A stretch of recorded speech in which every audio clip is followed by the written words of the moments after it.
A veces hemos sido engañados por personas que cuando no conocíamos a Cristo, que nos parecían grandes. Teníamos ídolos, quizá alguno hubiera tenido algún ídolo musical, algún ídolo en la televisión, algún actor de novela, alguna actriz, ídolos que a nuestros ojos nos parecía grande, hasta que llegó Cristo a nuestro corazón. Y Él es el único grande, el único que nos consuela, que nos puede calmar esa sed. Dice, los que tengan hambre y sed de justicia, vengan a mí, dice el Señor. Y yo tengo un agua, dice el Señor, que pueda calmar esa sed. Cuando tomen esa agua de la que te debe beber, le dijo a esta ventana, no tendrá sed jamás. Amén. Dice que este Simón engañaba. Partiendo de esa base, este hombre era un pecador que engañaba, era un hechicero, un mago. La palabra de Dios aborrece la hechicería, la magia, aborrece esas artes ocultas.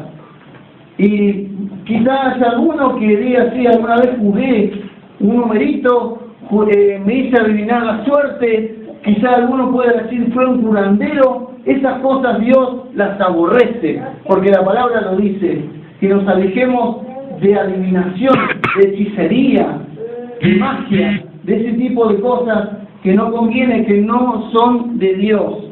Dice que a este oían atentamente todos, desde el más pequeño hasta el más grande, diciendo, este es el gran poder de Dios. No estoy hablando de gente que no conocía de cosas, quizá había gente culta, quizá había negociantes, comerciantes, quizá había gente pobre, quizá había gente inculta, pero acá dice que había de todos, diciendo que estaban atentos con sus artes mágicas, les había engañado mucho tiempo, dice, pero cuando creyeron a Felipe, que anunciaba el Evangelio del reino de Dios, y en nombre de Jesucristo se bautizaban hombres y mujeres, empezaron a bautizarse, empezaron a recibir de Dios.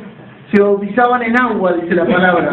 Todavía no se bautizaban en el Espíritu, se bautizaban en el agua. El bautismo es necesario para limpiarnos también de maldad, para reconocer, como decía el hermano, bien lo decía, el tomar la Santa Cena es una necesidad espiritual, porque nos limpia de aquellas contaminaciones, porque tenemos que estar sellados en Dios. Son los pactos verdaderos que tenemos que hacer en Dios. Tenemos que hacer pacto con su sangre, tenemos que hacer pacto con Dios. Ya no más engaño del enemigo, mentiras que nos han traído en los oídos, en nuestro ver, caminar otras personas malamente, sino hacer pacto con Dios. Hacer el pacto con Dios es cuando Él no te falla, porque Dios dice que permanece fiel aunque nosotros no lo hagamos. Aunque nosotros no fuéramos fieles, Él permanece fiel. Palabra. Amén. Dice la palabra.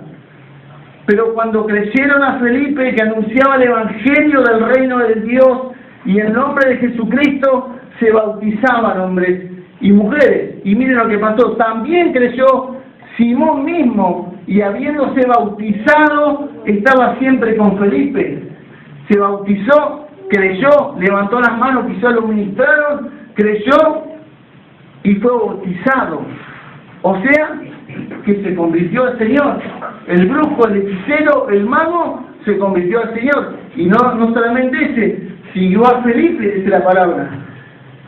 Y viendo las señales y grandes milagros que se hacían, estaba atónito, estaba perplejo, estaba que no podía creer lo que veía, porque él conocía de la magia quizá como en la época del Éxodo, cuando Moisés delante de Faraón tuvo allí una riña de magos, y Moisés con su vara, trataban ellos de imitarla con la magia, trataban de imitar la obra de Dios en las plagas.